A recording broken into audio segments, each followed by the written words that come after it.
여러분 안녕하세요. 오늘은 참새라고 하는 수필을 한번 다뤄보도록 하겠습니다. 참새는 우리 교과서 76페이지에 있고요. 윤호영 씨가 쓴 그런 수필입니다. 윤호영 씨 하면 방망이 깎던 노인이 굉장히 유명한 수필이에요.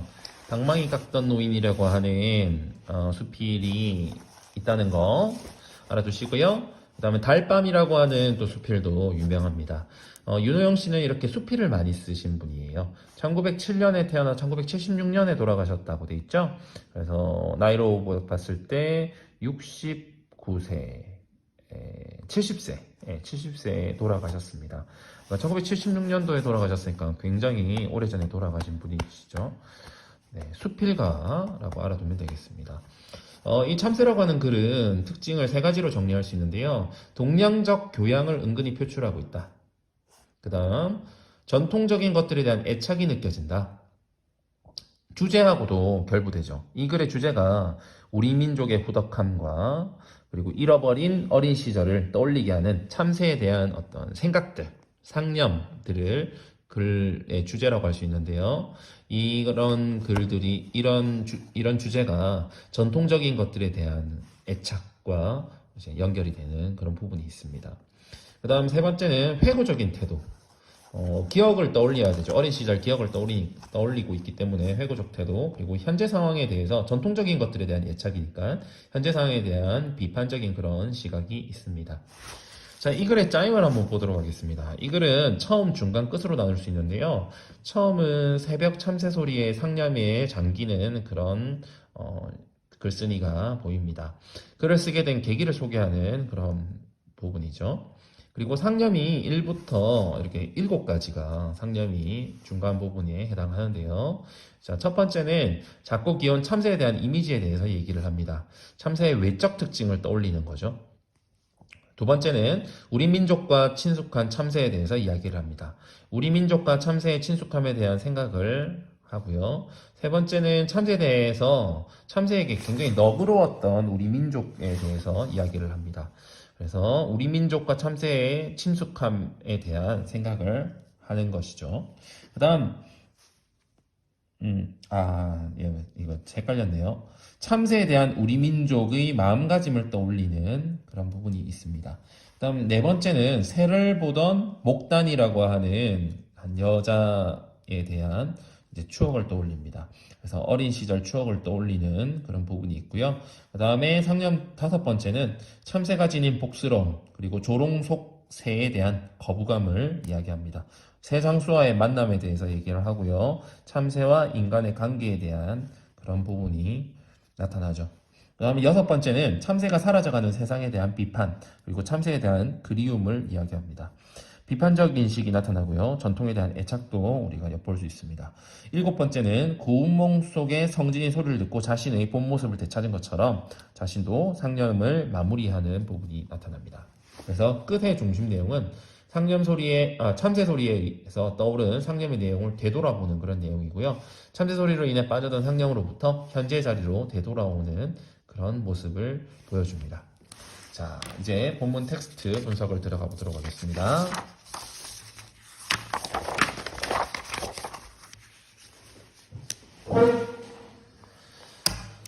자, 첫 부분 표시 한번 해볼게요. 처음 부분은 여기까지가 되겠습니다. 자, 처음은 아까 우리가 어떤 내용이라고 했었죠?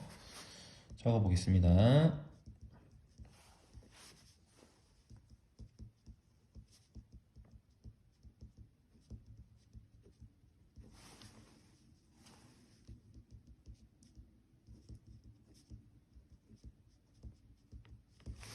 자, 첫 부분의 중심 내용은 새벽에 들린 참새 소리에 잠에서 깨어났다라는 내용이 되겠습니다. 자, 처음 부분을 한번 읽어볼게요. 짹짹짹 짹짹 무참새 조잘되는 소리 반가운 소리다. 벌써 아침나절인가? 오늘도 맑고 고운 아침. 울타리에 햇발이 들어 따뜻하고 명랑한 하루를 예고해주는 귀여운 것들이 조잘되는 소리다. 자, 귀여운 것들이라고 평가 내리고 있죠. 참새에 대해서. 참새에 대해서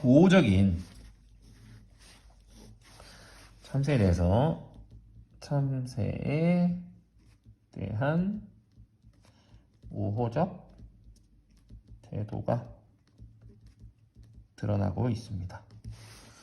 기지개를 키며 눈을 비빈다. 참새 소리를 듣고 잠에서 깼다는 거죠. 잠에서 깸. 캄캄한 밤이 아닌가. 전등의 스위치를 누르고 책상 위에 시계를 보니 새로 3시다. 형광등만 환하다. 다시 눈을 감아도 금방 들었던 참새 소리는 없다. 자, 캄캄한 밤부터요. 없다. 여기까지 해볼까요? 없다까지.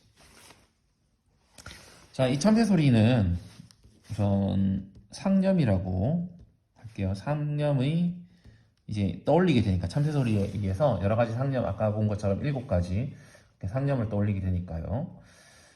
그 다음에 이 부분은 이제 가로한 이 부분은요. 실제 참새 소리를 들은 게 아니죠. 참새 소리를 실제로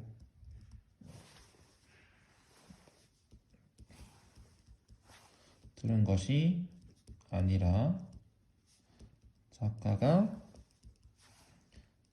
꿈속에서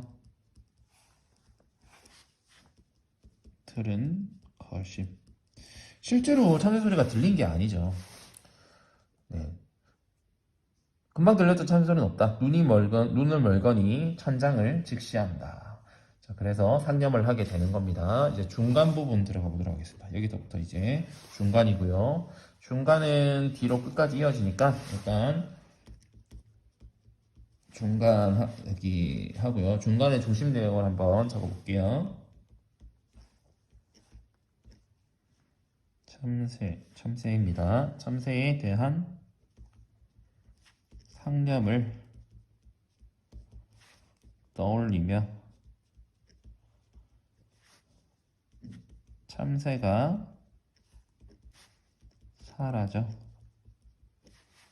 가는 세상에 대해 비판하는 내용이 이제 나타날 겁니다. 비판하고 있습니다. 참새는 공작같이 화려하지도 핫같이 고귀하지도 않다. 자, 이 부분은요. 참새의 외양이 특별한 새가 아니다라는 거죠.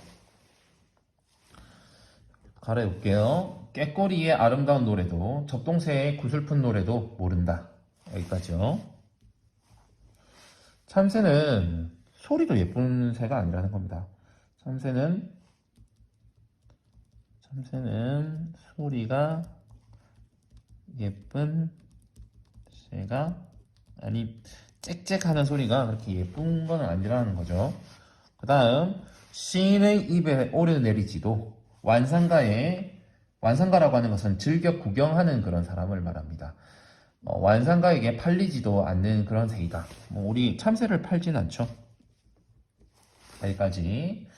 참새는 특별히 인기가 있는 참새는 특별히 인기가 있는 새가 아니다라는 겁니다. 실제로 옛날에 80년대, 90년대까지만 해도 그 포장마차 같은 데서 참새구이를 많이 팔았었어요. 참새를 잡아가지고 그 참새를 닭꼬치처럼 구워가지고 이렇게 먹기도 했었습니다. 그러니까 이렇게 특별히 예쁘다거나 특별히 인기 있거나 소리가 예쁜 그런 새도 아니라는 거죠. 그러나 그 조그마한 몸매는 귀엽고도 매끈하고 색깔은 검소하면서 조촐하다. 조그만 몸매는 귀엽고 매끈하고 색깔은 검소하면서도 조촐하다. 자, 이게 참새의 특징. 참새가 가지고 있는 특징 1이라고 해볼게요. 자, 어린 소녀들처럼 모이면 조잘된다. 자, 모이면 조잘된다. 이게 참새 특징 2라고 할 수 있겠죠. 자, 어린 소녀라고 있는데요. 비유법이죠. 비유법. 소녀들처럼이라고 했으니까 직유가 되겠죠. 직유법. 기법. 아무 기교 없이 솔직하고 가벼운 음성으로, 아무 기교 없이 솔직하고 가벼운 음성, 이게 특징 3이 되겠습니다. 제깔 조잘된다. 쫓으면 후루룩 날아갔다가 금방 다시 돌아온다. 특징 네 번째가 되겠네요. 그리고 솔직하고 어디겠나요? 그러니까 솔직하고 가벼운 음성. 우리나라 방방곡곡 마을마다 집집마다 없는 곳이 없다. 자, 이거는 특징 5번째가 되겠습니다. 진달래꽃을 일명 참꽃이라고 부르는 것은 무슨 까닭인가? 진달래꽃을 참꽃이라고도 부르는데 우리 기름 중에서는 참기름, 꽃 중에서는 진달래, 꽃은 참꽃, 새 중에서는 참새 이런 거죠. 그래서 삼천리 강산 가는 곳마다 이 연연하다고 하는 것은 빛 없고 산뜻하며 고운 이러한 봄 소식을 전해주지 않는 데가 없어 기쁘든 슬프든 우리의 생활과 떠날 수 없는 가까웠던 까닭이다. 가까웠다는 게 핵심이죠. 우리와 이렇게 가깝다는 겁니다. 진달래꽃을 참꽃이라고 부르는 이유는, 그 이유는 우리 생활과 밀접한다는 거죠. 밀접하기 때문이다. 민요 시인 김소월이 다른 꽃 다 버리고 오직 약산의 진달래꽃, 이거 여러분 진달래꽃이라는 시 알죠? 영변약산의 진달래꽃을 노래했죠. 노래한 것도 다 이 나라의 시인인 까닭이다. 하구하다라는 것은 많고 많다. 많고 많은 새가 많건만 이 새만을 참새라고 부르는 이유는 뭘까? 이로 부르는 것은 다 이런 우리 생활과 밀접한 관련이 있기 때문이다. 같은 뜻이다. 우리 생활과 밀접한 관련이 있기 때문이다. 이 나라의 민요 시인이 새를 노래한다면 당연히 이 새가 될 것이다. 참새를 노래할 것이다. 라는 거죠. 그러니까 지금 여기서는 이 참새 그리고 참꽃이 공통적으로 참이라고 하는 참을 사용하고 있잖아요. 사용한 것에 착안해서 글을 쓰고 있는 겁니다. 이 새만을 참새라고 부른다. 이 새만을 참새라고 부른다. 여기 필기해 주시기 바랍니다. 참새라고 부르는 까닭도 우리 생활과 다 밀접한 관련이 있기 때문이다. 이 나라의 민요 시인이 새를 노래한다면 당연히 이 새가 될 것이다. 참새를 노래할 것이다. 참새를 노래할 것이다. 우리 집 추녀에서 보금자리를 하고 우리 집 울타리에서 자란 새가 아닌가. 이 새 울음에 동창에 해가 들고 이 새 울음에 지붕에 벚꽃이 피었다. 자, 여기 부분이요. 여기 부분은 진달래꽃과 마찬가지로 참새는 우리와 밀접하다라는 얘기를 하고 있는 겁니다. 미물들도 우리와 친분이 같지 않다. 제비는 반갑고 보홍새는 싫다. 까치 소리는 반갑고 까마귀 소리는 싫다. 이 참새처럼 한 집 한 식구처럼 같이 살아온 새도 없고 이 참새 소리처럼 아침에 반가운 소리도 없다. 우리에게 굉장히 반가운 존재라는 거죠. 이 새는 어허허 긴 목소리로 새 쫓는 소리가 가을 들판에 메아리친다. 들곡식을 축내는 새들을 쫓는 소리다. 그렇게 보면 참새도 우리에게 해로울 새일지 모르지만 왜? 곡식을 축내기 때문에 해로울지 모르지만 봄, 여름에는 벌레를 잡는다. 해롭기도 하지만 이롭기도 하다. 이로운 새다라는 거죠. 이롭기도 하다. 논에 허수아비를 해안치고 새를 쫓아 나락 먹는 것을 금하기는 하지만 쥐잡듯이 잡아 없애지는 않는다. 쥐잡듯이 잡아 없애지는 않는다. 나락 먹는 것을 금하기는 하지만 쥐잡듯이 잡아 없애지는 않는다. 이게 바로 참새를 참새를 대하는 우리 민족의 태도라고 할 수 있습니다. 여러 가지가 있으니까 이걸 1이라고 할게요. 만일 참새를 없애자면 그리 불가능한 것은 아니다. 반드시 추녀 끝에 서식하기 때문에 서식하기 때문이다. 그러니까 참새를 없애는 것이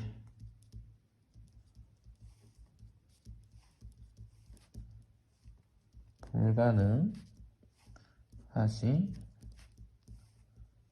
않은 이유가 추녀 끝에 서식하기 때문이다라는 거죠. 그러나 그렇게 매몰하지도 않았고 이삭이나 북대기깔이나 겹속의 나달 수채에 밥풀까지 인색하지는 아니했다. 가로할게요. 여기가 우리 민족의 태도 동그라미 2라고 할 수 있죠. 새를 쫓는다라고 하지 않고 새를 본다라고 말을 한다는 겁니다. 새를 쫓는다, 새를 본다라고 하는 것도 우리 민족의 태도 세 번째라고 할 수 있겠죠. 애기같이 귀엽게 여긴 그런 부드러운 말씨다. 그래서 저녁 때는 다 같이 집으로 돌아온다. 그러니까 참새도 나갔다가 집으로 돌아오고 우리도 밖에서 일하다가 다시 집으로 돌아온다는, 다 같이 집으로 돌아온다는 겁니다. 그래서 태도 네 번째가 되겠고요. 여기 한 식구처럼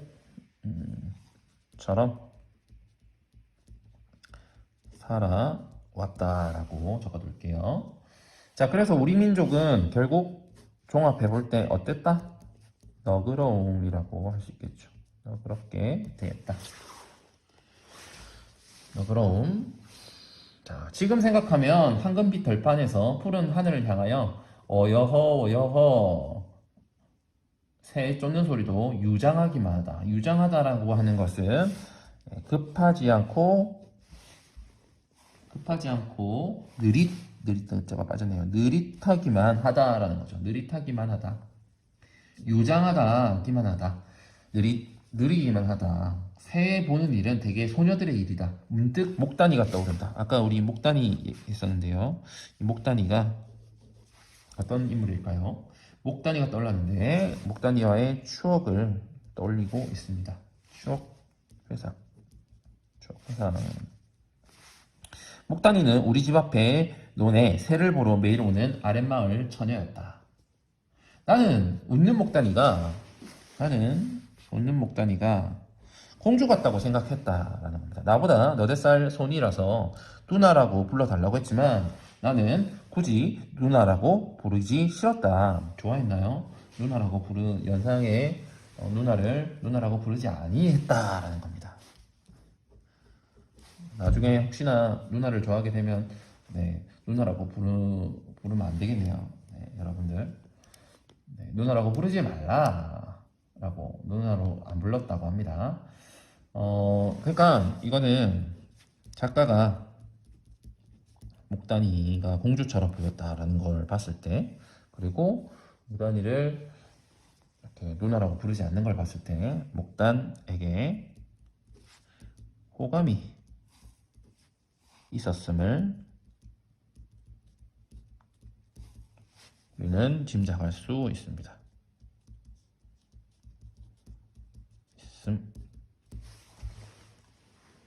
그는 가끔 삶은 밤을 까서 나를 주곤 했다. 혼자서는 종일 심심한 까닭에 내가 날마다 와서 같이 놀아주기를 바라는 것이었다. 그도 만일 지금 살아있다면 물론 할머니가 되어 있을 것이다. 할머니라고 하니까 어때요? 지금 시간이 많이 흘렀다라는 걸 알 수 있겠죠. 흘렀음. 폐간 집을 가리켜 참새 한 마리 안 와 앉는 집이라고 한다. 참새 한 마리 안 앉는다는 것은 먹을 것을 참새들은 쫓아가니까 먹을 것이 없으면 참새는 오지 않기 때문이죠. 그래서 사람이 안 사는 집에는 먹을 게 없겠죠? 또 참새 많이 모이는 마을을 복마을이라고도 한다. 호독스러운 말이요. 보기에 덕이 많다라는 거죠. 이유가 있는 말이기도 하다. 참새는 양지가 바르고 잔풍한 곳이라는 거. 잔풍하다는 것은 고요하고 잔잔한 바람이 분다. 잔잔한 풍. 잔풍한 곳을 택한다라는 겁니다.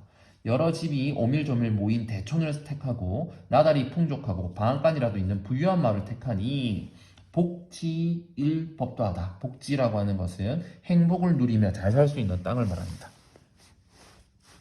복지, 행복, 땅 이런 뜻이에요. 행복을 누리면서 잘 살 수 있는 그런 땅을 말합니다. 행복 플러스 땅. 풍족한 마을에서는 새한테도 각박하지가 않다. 왜? 새에게 나눠줄 곡식이 있기 때문에. 그렇죠. 각박하지 않다. 언젠가 나는 어느 새 장수와 만난 적이 있다. 자, 이 새 장수가 어땠냐면은 이 새 장수가 조롱을 들고 있었는데 그 조롱 안에는 조롱은 새 그 집 같은 거예요. 조롱 안에는 십자매, 인꼬, 문조, 카나리아, 기타 이런 물을 새들도 굉장히 많았다. 자, 이 조롱 안에 새들이 굉장히 많죠. 조롱에 갇힌 새들이 많이 있어요. 자, 그런데 나는 참새만 없네 하다가 즉시 뉘우쳤다 라고 했어요. 참새가 없네 했는데요. 작가의 애착이 느껴지죠. 참새에 대해서 참새만 없네 하고 이때의 감정은 어떻게 했어요? 약간 아쉬움이었어요. 참새만 없네 이랬는데 어때요? 즉시 뉘우쳤다라고 합니다. 즉시 뉘우쳤다. 왜 즉시 뉘우쳤을까요? 즉시 뉘우쳤다. 자, 즉시 뉘우친 이유는 실은 참새가 잡히지 아니해서 다행인 것을 여기서 짐작할 수 있죠. 참새가 잡혔으면은 뭐 자유를 잃는 거죠. 그리고 죽을 수도 있고요. 자, 그래서 이 이유가 다행이다. 그래서 저기서의 감정은 안도감이 되겠죠. 아쉬웠는데 안도감으로 바뀝니다. 나는 어려서 조롱을 본 일이 없다. 시골서 재를 조롱에 넣어 기르는 사람은 한 사람도 없다. 제비는 찾아와서 논어를 읽어주고 까치는 찾아와서 반가워 소식을 전해주고. 제비는 찾아와서 논어를 읽어준다라는 얘기는 무슨 말일까요? 자, 요거는 이제 논어라고 하는 책에 위정편이라고 있는데요. 위정편. 거기서 뭐라고 얘기를 하냐면은 적어볼게요. 아는 것을요. 안다고 하고 모르는 것을 모른다고 하는 이것이 바로 아는 것이다. 자, 이런 대목이 있는데요. 이런 대목을 빨리 발음하면요. 제비 우는 소리하고요. 소리와 비슷하다 해서 전해지는 이야기를 말합니다. 자, 아는 것을 안다고 모르는 것을 모른다고 하는 이것이 바로 아는 것이다 라고 하는 유명한 글이 있는데 요걸 예, 한자로 하면은 지기, 위, 지, 불지 뭐 이렇게 지가 많아요. 그러니까 지지지 그러니까 아는 거가 알지자잖아요. 그러니까 지가 지지지 이렇게 나가니까 제비 소리랑 비슷하다는 겁니다. 제비 울음소리랑. 자, 그래서 논어를 읽어준다라는 부분은 이런 이야기가 있는 거예요. 까치는 찾아와서 반가운 소식을 전해주고 꾀꼬리는 문 앞에 버들가지로 오르내리며 머리 곱게 빗고 담배밭에 김 매러 가라 하고 일깨워주고 또한 참새는 한 집의 한 식구인데 매우 친숙한 존재인데 조롱이 왜 필요하겠느냐라는 거죠. 조롱이 무엇이 필요하냐? 조롱은 필요 없다라는 거죠. 뒷문을 열면 진달래 개나리가 창으로 들어오고 밭을 걸으면 복사꽃 살구꽃이 가지각색 꽃이 철따라 나고 뜰 앞에 괴상하게 생긴 돌에는 푸른 이끼가 이슬을 머금고 있다. 여기까지 자연 그대로의 아름다움에 대해서 얘기하고 있습니다. 자연 그대로 아름다움이 있다. 그 다음 여기에 만일 꽃꽂이를 한다고 꽃가지를 꺾어 방 안에 시들게 하고 그리고 돌을 방구석에 옮겨놓고 먼지를 앉혀 이끼를 말리고 또 새를 잡아 가두어 놓고 그 비명을 향락하는 자가 있다면 그는 분명히 그것은 악취미고 그것은 살풍경이요. 살풍경이라고 하는 것은 보잘것없이 메마르고 스산한 그런 풍경이라고 되어 있죠. 자, 여기까지는 자연의 생태를 거스르고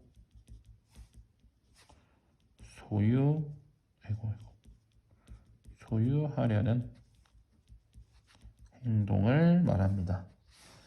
이게 바로 현대인의 자연을 대하는 태도이죠. 자, 여기에 대해서 작가는 어떻게 생각하나요? 자, 분명히 악취미고 살풍경이었을 것이다 라고 얘기하고 있죠. 자, 이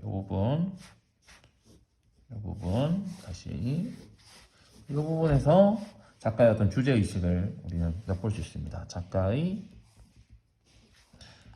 비판적 태도라고 할게요. 자, 한번 물어봅시다. 작가는 지금 조롱에 대해서, 그리고 조롱 속 새에 대해서 어떻게 생각해요? 조롱 속 새에서 거부감을 느끼고 있습니다. 거부감. 그리고 비판적으로 생각을 하고 있죠. 거부감을 가지고 있습니다. 그런데 이제는 이 참새도 씨가 져서 천연기념물로 보호대책이 시급하다는 이야기다. 세상의 참새들조차 명맥을 보존할 수가 없게 되었는가? 참새가 천연기념물로 보호대책이 필요하다는 얘기가 나왔다고 하죠. 나왔으니까 어때? 작가의 심정은? 네, 굉장히 안타까울 거고요. 그리고 이 좋아하는 참새가 사라지는 것에 대해서 아쉽게 생각하고 있겠다. 그죠? 그동안 이렇게 세상이 변했던가? 생각하면 메마르고 삭막하고 윤기 없는 세상이다.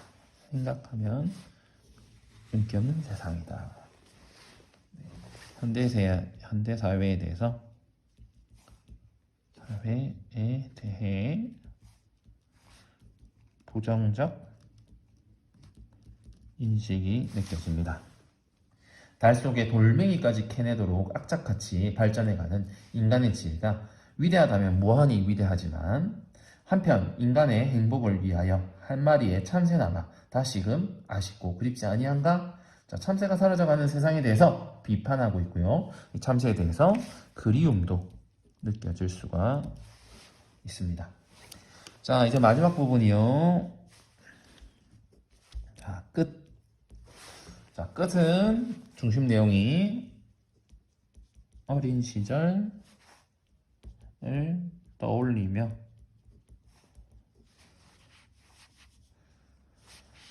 그렇게 해준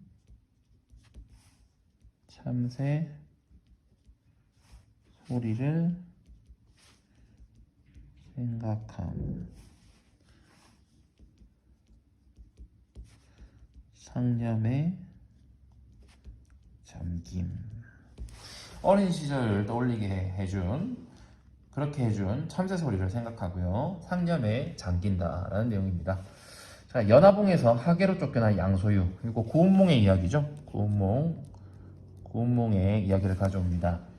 양서유가 사바풍상을 다 겪고 또 부귀공명을 한껏 누리다가 인생이 헛되다라고 생각을 하고 일장춘몽이네 하고 석장에 짚은 노성이 성진아 한마디에 황년대각 옛 영화봉이 그리워 다시 연암으로 돌아갔다는 얘기 다 알고 있죠. 이게 이런 이야기가 있는데 이 노승의 성진아 말처럼 나는 어디로 이어질까요? 나는 짹짹짹이라고 하는 이 참새 소리에 잠결에 스쳐서 잠을 깨게 됐습니다. 그래서 참새 소리가 되겠죠. 참새 소리는 작가의 잠을 깨우고 상념을 불러 일으킴. 다음 과거의 회사의 철학적 깨달음으로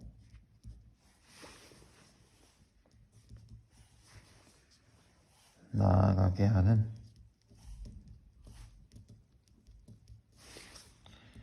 계기가 되고 있습니다. 참새 소리.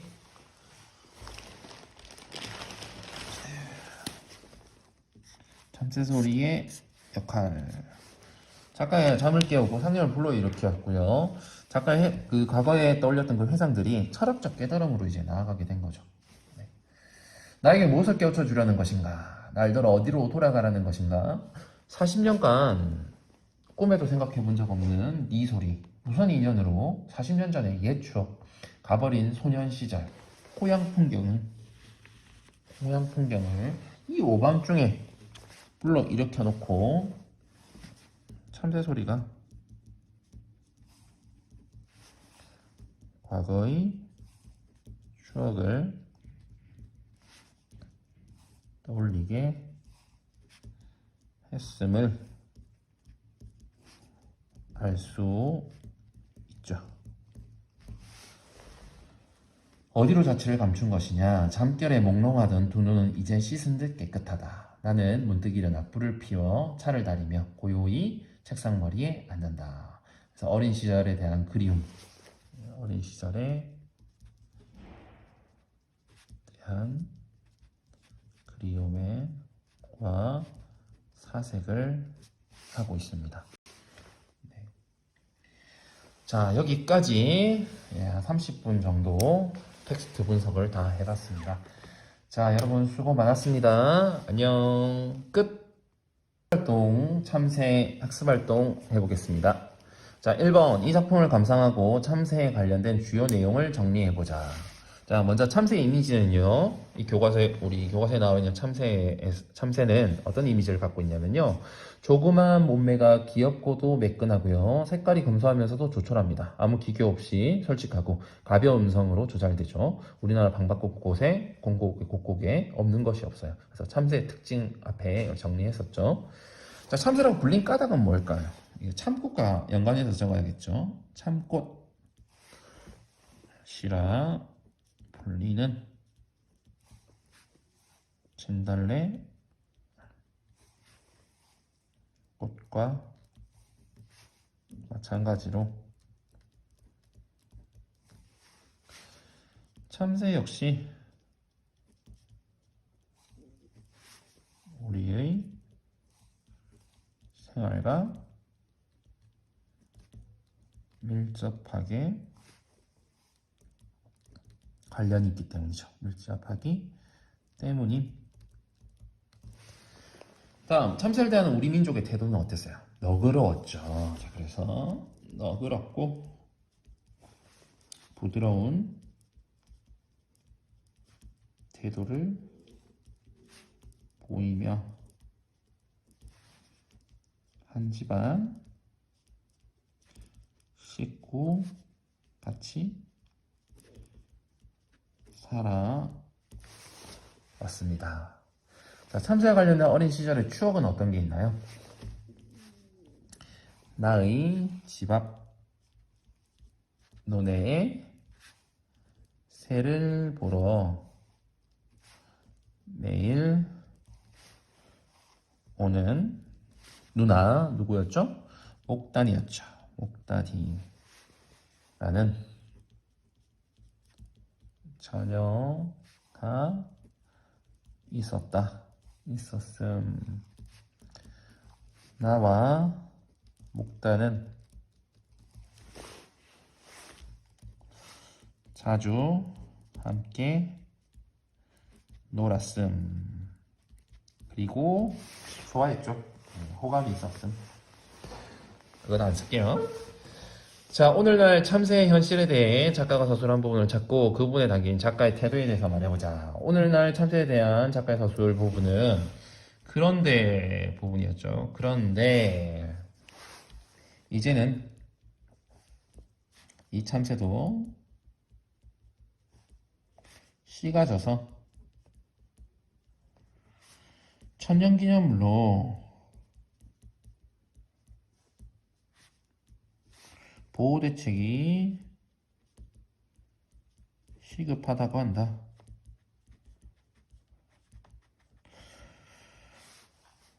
시급하다는 이야기다. 이렇게 하면서 이어지죠. 다 적지 말고요. 시급하다는 틀렸네요. 시급하다는 이야기다. 세상의 참새들조차 명맥을 보존할 수가 없게 되었는가? 그동안 이렇게 세상이 변했는가 생각하면 메마르고 생략하고요. 중략 부분은 메마르고 삭막하고 윤기 없는 세상이다. 이렇게 작가가 서술하고 있습니다. 여기에 대해서 작가는 어떤 태도를 가지고 얘기를 한 겁니까? 비판하고 있는 거죠. 부정적으로 보고 있는 거죠. 참새가 사라져가는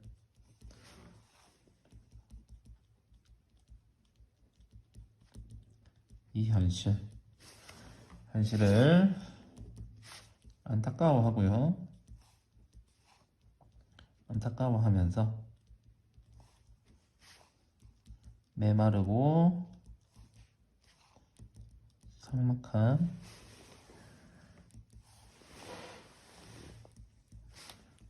현대 사회를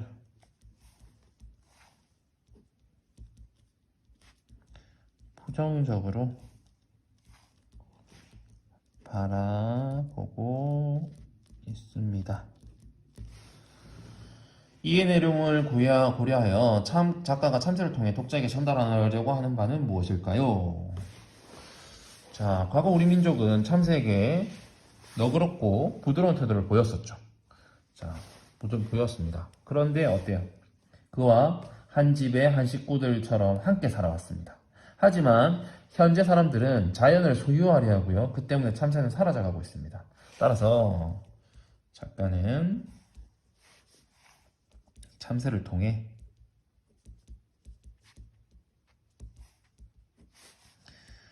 자연과 더불어 살아왔던 과거와 달리 자연의 생태를 거스르는 오늘날 삭막한 사회를 비판하고자 것이다 라고 할 수 있겠습니다. 자, 여기까지 잘 정리하시고요. 학습활동은 여기까지 마치도록 하겠습니다. 수고하셨습니다. 자, 여러분 안녕하세요. 참새의 마지막 부분 학습지하고 우리 감상의 정리 부분 다뤄보도록 하겠습니다. 자, 참새라고 하는 글은 수필이었죠? 가벼운 수필, 경수필이었습니다. 사라져가는 옛것에 대한 그리움과 메마르고 삭막해서 윤기마저 사라져버린 이 현대사에 대한 비판.